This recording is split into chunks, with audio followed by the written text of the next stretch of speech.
Seguindo com nossa leitura do livro Sexo e Obsessão, de Valdo Franco, pelo espírito de Manuel Filomeno de Miranda.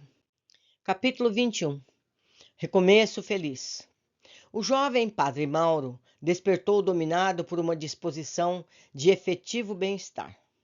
Desde quando tiveram lugar os acontecimentos perturbadores, cujo desfecho daria início à vivência de uma nova ordem de valores, nunca se sentira tão bem. Adianto, diante daquele amanhecer. Recordava-se fragmentariamente de algumas das recorrências espirituais de que participara, embora tivesse dificuldade em coordenar todos os fatos. Sentia-os interiormente e em forma de emoção restaurada, como se a chaga moral que tinha exsudava angústia houvesse recebido um penso balsâmico refazente. Considerava que os sonhos recentes estavam recheados de informações inabituais e davam-lhe a impressão de que vivia uma dicotomia de apoio de anjos em luta contra demônios que o sitiavam e afligiam. A verdade é que, tomado de impulso enriquecedor, de paz, acercou-se do oratório, na capela próxima ao quarto, ajoelhando-se conforme a disposição religiosa da fé que abraçava, envolveu-se nas delicadas vibrações que defluem da prece ungida de sentimentos elevados.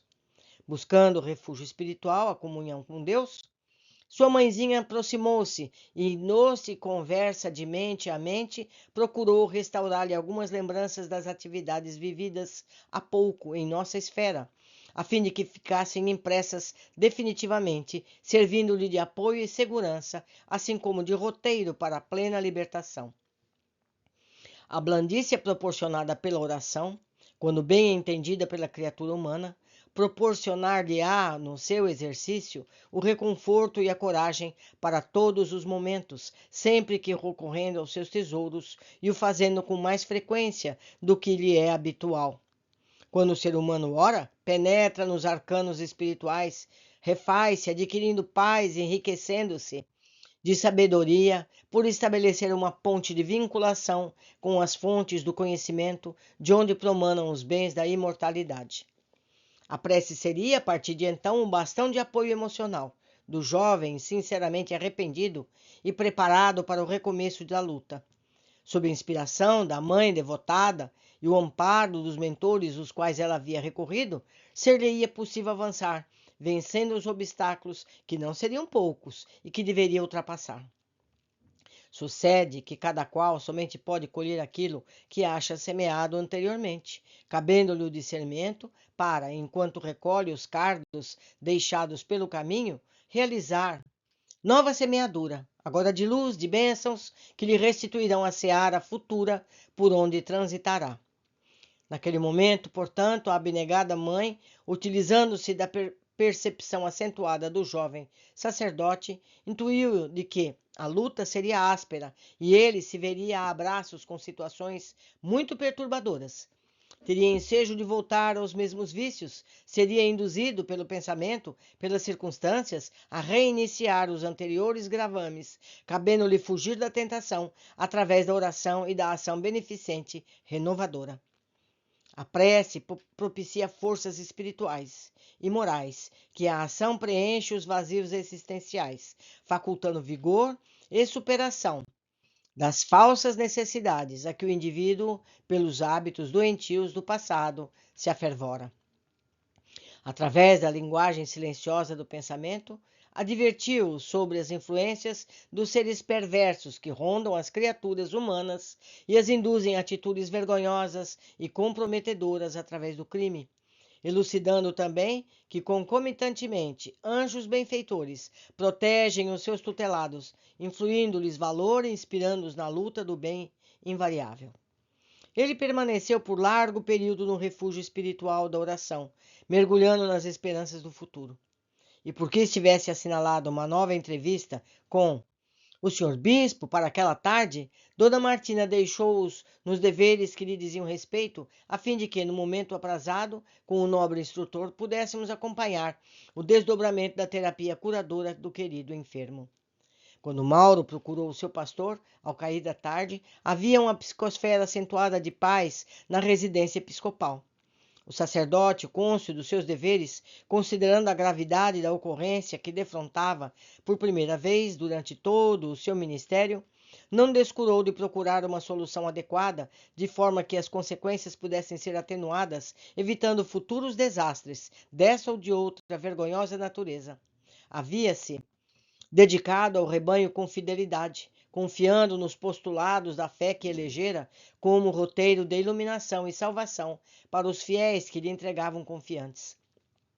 Em razão disso, foi-lhe muito penosa a realidade dos infelizes acontecimentos. Ao tempo que assim conjecturava, compreendia também que não podia destruir a existência do jovem padre, que sempre que se figurava num homem de bem, digno, servidor da Grey.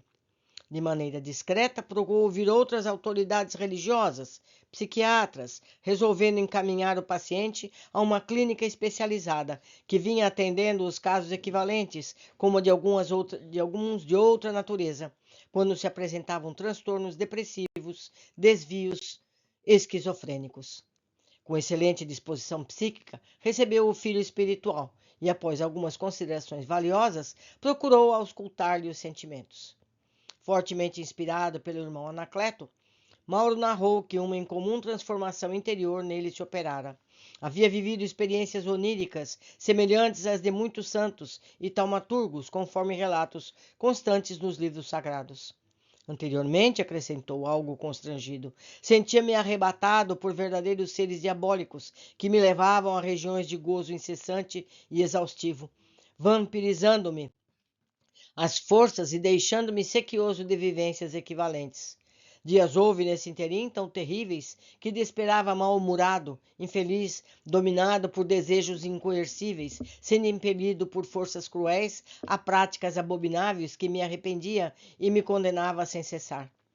Nessas ocasiões, eu tinha a sensação de haver estado no inferno, de onde retornava sob maléfica influenciação. Nos últimos dias, porém, mais de uma vez encontrei-me em lugares de oração e de socorro, onde não poucos seres angélicos não só me atenderam, como também outros que me pareciam familiares. Calou-se por um pouco, concatenando ideias, tentando captar melhor o pensamento do benfeitor espiritual para logo prosseguir. Nesses momentos tenho visto minha mãe, que, como sabe Vossa Eminência, é falecida há quase 5 anos. Aparece-me no vigor da sua juventude, tomada de profunda compaixão pelos meus atos ignóbeis. Protege-me dos seres satânicos que a respeitam, como também me infunde ânimo para prosseguir. Não fosse esse socorro propiciado pela divindade, e ter-me-ia suicidado na mesma noite em que a professora Eutímia me surpreendeu com a criança. A vergonha, o asco de mim próprio, senti tomar-me espírito fragilizado, e uma voz terrível fazia repercutir no meu íntimo que o suicídio seria a única solução para o meu miserável destino. Mas você, que conhece as Santas Escrituras, sabe que o suicídio constitui um crime hediondo, para o qual não há perdão da Igreja nem de Deus. Sim, Eminência, eu sei, mas sucede que a minha mente era vulcão em erupção, não havendo lugar para qualquer raciocínio lógico, para qualquer entendimento da vida nem da religião. Senti-me assaltado por forças mais poderosas do que eu, e não vendo perspectiva para o futuro, a fuga seria a solução do momento. Felizmente a mãezinha apareceu-me, não sei como, libertou-me da instância do mal, fazendo-me adormecer, conduzindo-me para um lugar fora da terra, onde me pude refazer e recuperar. Na noite passada, novamente, estando em uma estância de trabalho ativo, participei de uma reunião singular, onde anjos e demônios travaram uma estranha batalha, e na qual eu era uma das personagens envolvidas, ao lado de outros que me pareciam conhecidos, detestáveis alguns, amados outros. Você deve recordar-se, interrompeu o Sr. Bispo, que Jesus referiu-se muitas moradas na casa do Pai, havendo-nos prometido ir preparar um lugar para nós outros, conforme notou São João, no capítulo número 14 do seu Evangelho. Eu sempre pensei que essas moradas são os astros que constituem o universo, mas também são redutos onde estagiam os espíritos após a morte, antes de seguirem ao seu destino final, conforme os atos praticados no mundo. Penso que o purgatório, por exemplo, não seja um lugar definido geograficamente, mas incontáveis regiões de dor e sombra, na terra e fora dela, onde os culpados expungem e se depuram, tendo o ensejo, então, de ascender ou não ao paraíso. É certo que a minha reflexão não encontra respaldo teológico. Não obstante, não exista nada em contrário. Continue a sua narração e desculpe minha interrupção, que resulta do meu entusiasmo por encontrar confirmação para um pensamento que me acomete desde há muito. Sem maior delonga, Mauro deu curso à narração das suas experiências fora do corpo físico. Na noite anterior, continuou, algo relutante, acompanhado as ocorrências que não me são muito claras na mente, mas que retornam agora como sob uma ação mágica de um caleidoscópio vivo da memória. Fui convidado à renovação e foram desenhadas possibilidades para o meu retorno e equilíbrio, devendo-me dedicar-me a Jesus e a sua mensagem, especialmente reabilitando-me mediante a edificação de um lar para crianças profundamente marcadas, infelizes, inspiradoras de constrangimento e de compaixão, em cujo convívio poderei superar as minhas más tendências e tornar-me um verdadeiro servidor do Evangelho. A princípio fui tomado de espanto, medo, pensamos nos riscos de estar ao lado das tentações mais graves e com imensas possibilidades de repetir os crimes de que me desejo libertar. No entanto, nobre ser espiritual me elucidou que a ternura e a misericórdia, ante as deformidades que as caracterizarão, ser-me-iam um bastão de apoio e o medicamento salutar para manter-me em saudável equilíbrio. Enquanto a caridade, seria uma luz na noite da minha solidão. Confesso que estou animado com a possibilidade e espero poder recuperar-me de todo o mal que pratiquei, através de todo o bem que poderei fazer. Alegro-me sobremaneira com essa informação, interrompeu o eclesiástico emocionado, porque o Senhor da vida espera que as ovelhas que se tresmalharam retornem ao redil, não ficando no abismo no qual se arrojaram. Recordemos das parábolas do filho pródigo e, consequentemente, da imensa alegria que invadiu o pai quando o jovem, tresvaiado e infeliz, retornou ao lar, referindo mesmo a enfrentar qualquer reação do pai, caso houvesse em negativa, a continuar entre os porcos conforme estava. Há sempre esperança no bem, quando há honestidade no arrependimento e interesse no recomeço. Todos erramos, face à nossa estrutura de humanidade.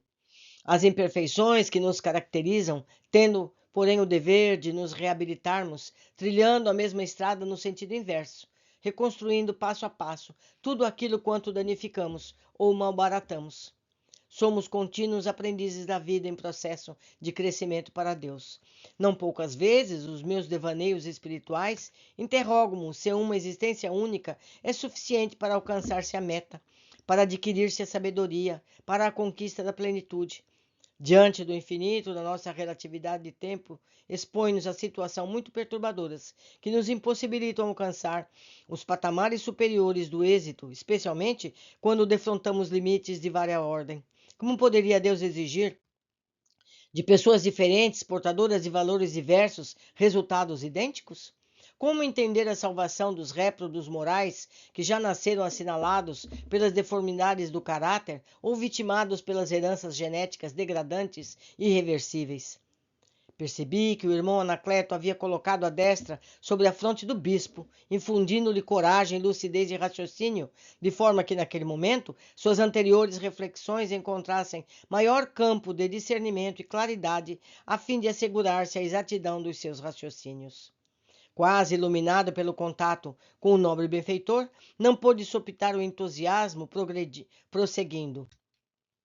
Alguns pensadores da Igreja Cristã Primitiva, tais Orígenes, Tertuliano, Santo Agostinho, Ambrósio, para citar apenas alguns, acreditavam na transmigração das almas em diversos corpos, por cujo meio adquiriam sabedoria e depuravam-se e cresciam para Deus. Os seus erros, por mais hediondos, sempre podiam ser reparados na terra mesmo, onde haviam sido cometidos. Todos os crimes e práticas comprometedoras eram reparáveis, o que explicaria as aberrações físicas e morais que caracterizam muitos seres, aprendendo a dor, a valorizarem o amor, aprisionadas no cárcere carnal, caso não tenham sido alcançadas pela justiça que as não corrigiu nem edificou. Dessa forma, Deus concederia iguais oportunidades a todos os filhos, facultando-lhes o crescimento interior e esforço pessoal, sem que alguns sejam agraciados em detrimento de outros que teriam de lutar para alcançarem os mesmos recursos, fruírem os mesmos direitos.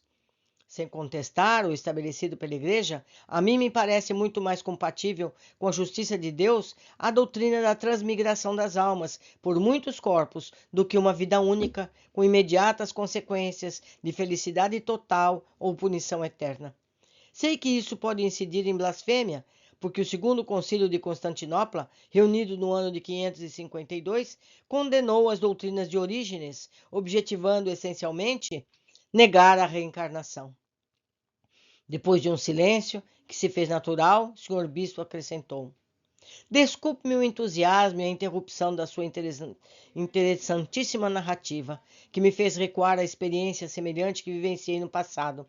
Gostaria de continuar ouvindo-o a respeito das suas, digamos, viagens astrais, conforme são denominadas pelo esoterismo e outras doutrinas ocultistas. Mauro, que se encontrava visivelmente reconfortável, ainda mais com as informações do seu pastor, que confirmavam alguns dos acontecimentos que vivenciara quando em desdobramento da personalidade ou espiritual, sentiu-se encorajado a informar. No já referido encontro da noite passada, ficou estabelecido que alguns daqueles seres, por quem eu sentia emoções desencontradas, deveriam voltar ao corpo, a fim de viverem comigo em razão de vinculações profundas que nos unem. Não sabendo acreditar o que se tratava, não obstante, senti-me muito feliz e despertei com novas disposições para o futuro, contando com o apoio e o perdão da Vossa Eminência. Os dois sorriram, como se um conciliábulo de significado superior estivesse sendo firmado naquele momento. Agora, informou o prelado, passemos aos planos a respeito do seu futuro próximo, a fim de que, mediante cuidadosa terapêutica, você possa superar os desvios de comportamento e a perturbação emocional de que tem sido objeto. Também eu acredito sinceramente na interferência de seres demoníacos e de anjos nos atos das nossas existências. Eles sempre nos assessoram, conforme a conduta que nos permitimos. No caso em tela, essas forças do mal, tiranizantes e perversas, tentam todas as almas que pretendem viver os preceitos do Evangelho, utilizando-se das debilidades do caráter de cada uma, para as desencaminhar, levando-as aos dédalos infernais. Todavia, reconhecemos que o mau hábito cria condicionamentos, e estes devem ser tratados conforme a valiosa contribuição das ciências contemporâneas. Medindo as palavras a fim de atingir o auge da orientação, expôs: Como você há de compreender, o seu não é um caso isolado em nossa igreja. Outros sacerdotes também, na sua condição de criaturas humanas falíveis, têm sido vítimas de situações psicológicas e mentais semelhantes ou com algumas variantes, o que tem preocupado as nossas autoridades, que vêm recorrendo ao auxílio da medicina para socorrer aqueles que são vítimas desses transtornos e de outros problemas na área do comportamento e da emoção. O assunto é sempre tratado com o máximo de discrição, a fim de evitar se ampliar as proporções da ocorrência, que não trariam qualquer benefício a quem quer que seja, ao mesmo tempo buscando recuperar aquele que se haja comprometido ou tombado nas armadilhas da insensatez. Em tudo, a Igreja deve intervir com sabedoria e cuidado, amparando o equivocado, socorrendo sua vítima, mantendo o programa de paz e felicidade possível entre todos. Dessa maneira, entrei em contato com uma clínica psiquiátrica, que já tem recebido outros sacerdotes, a fim de que no seu caso seja estudado e você receba a orientação psicológica correspondente, recuperando-se o mais rapidamente possível para prosseguir nos compromissos que lhe dizem respeito. O sacerdote encontrava-se realmente comovido. Aquela entrevista, que deveria decidir um destino em tormento, evitando graves problemas para outras vidas, ensejava-lhe também reflexões em torno das quais jamais se atrevera a apresentar a alguém, parecendo-lhe então agora reais e ricas de conteúdo, que lhe facultava melhor entendimento das leis da vida em torno dos seres humanos, amenizando aflições que o vitimavam, de quando em quando, ao pensar no destino e na condenação perpétua das almas. Por fim, concluiu a entrevista. Já tomei todas as providências possíveis para o seu internamento, que ocorrerá por conta do setor competente da nossa igreja. A partir de hoje, o meu querido filho espiritual poderá transferir-se para o seu novo domicílio.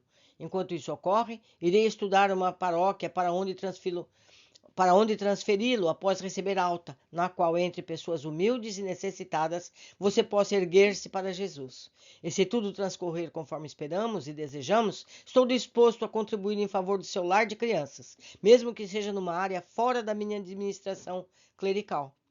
Manter-nos-emos em contato epistolar e terei imensa felicidade em abraçá-lo proximamente, aqui mesmo, quando o encaminharei a novos trabalhos, procurando deixar no passado as suas lições, que servirão de alicerce para as construções do bem no futuro. Que Deus o abençoe, meu filho, e nunca mais se parte da senda da caridade. O senhor bispo entregou-lhe o envelope, no qual estavam as diretrizes a respeito do internamento, com a documentação e as recomendações necessárias. Abraçou-o afetuosamente, abençoou-o conforme a tradição eclesiástica. Uma estranha sensação dominou-o, como se não mais visse ver novamente o jovem sacerdote por quem nutria peculiar afeição. Logo após, recolheu-se em oração defronte ao oratório, onde invariavelmente buscava comunhão com Deus.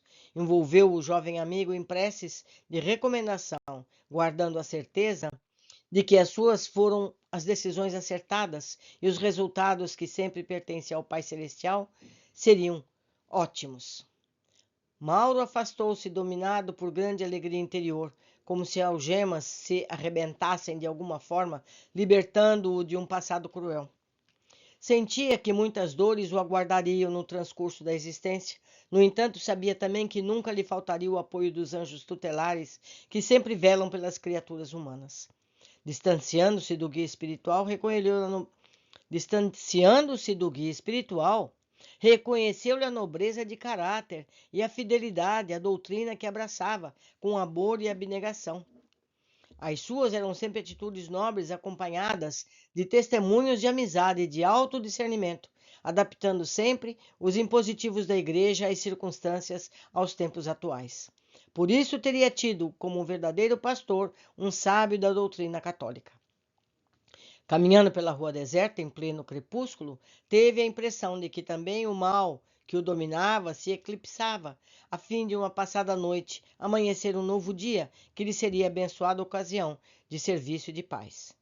O irmão Anacleto, sensibilizado com os resultados dos cometimentos, formulou votos de êxito em favor do pupilo espiritual, convidou-nos a retornar à sede das nossas atividades. Dona Martina aproximou-se do benfeitor com os olhos marejados de pranto e gratidão, e sem qualquer palavra, auscultou-lhe a destra, envolvendo num olhar de afetividade profunda e imorredora. Ela podia sentir que o filho experimentaria muitos sofrimentos, mas reconhecia que a estrada de sublimação é pavimentada com lições da Via Crucis, perlustrada pelo incomparável Rabi Galileu, e das entradas da Úmbria, percorridas por Francisco de Assis. Exultava, portanto, e rica de gratidão ao Senhor da vida, entregou-se às emoções superiores que fluem do culto reto, do dever e da confiança irrestrita em suas leis. O amoroso guia, com muita habilidade, desviou qualquer possibilidade de mérito pessoal, transferindo todas as honras e realizações ao Supremo Realizador. Logo após, seguimos ao núcleo de atividades onde estagiávamos. Pensando nas crianças que haviam sido ultrajadas por Mauro e no pequeno que por pouco não lhe tomou mais uma vítima, indaguei ao nobre guia.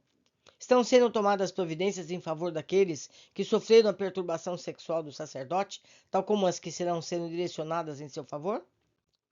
O generoso instrutor sorriu gentil e redarguiu. Naturalmente, se aquele que cometeu os delitos está recebendo ajuda, por que não voltar a reincidir no mal? Considere as providências que estão sendo tomadas em benefício das suas vítimas. Nada fica sem conveniente atendimento, especialmente quando se trata daqueles que foram empurrados para o erro, embora os atavismos da retaguarda. Equipe especializada da nossa esfera, igualmente parte do nosso grupo de realização, está auxiliando os pequenos vitimados e tomando providências possíveis para os ajudar em relação ao futuro, minimizando os traumas psicológicos e as dependências perturbadoras que, por acaso, venham-se-lhes apresentar. Com certa frequência, temos recebido notícias das providências em curso e exultamos com os excelentes resultados que estão sendo colhidos. Neste momento, chegamos à sede do nosso trabalho. Mais um capítulo cheio de providências benéficas, equilibradas, para o crescimento de todos os envolvidos nas tramas da vida, não é verdade? Todos estamos sujeitos e devemos ter piedade daqueles que tombam. Por hoje ficamos por aqui, aguardo todos vocês na sequência do nosso estudo.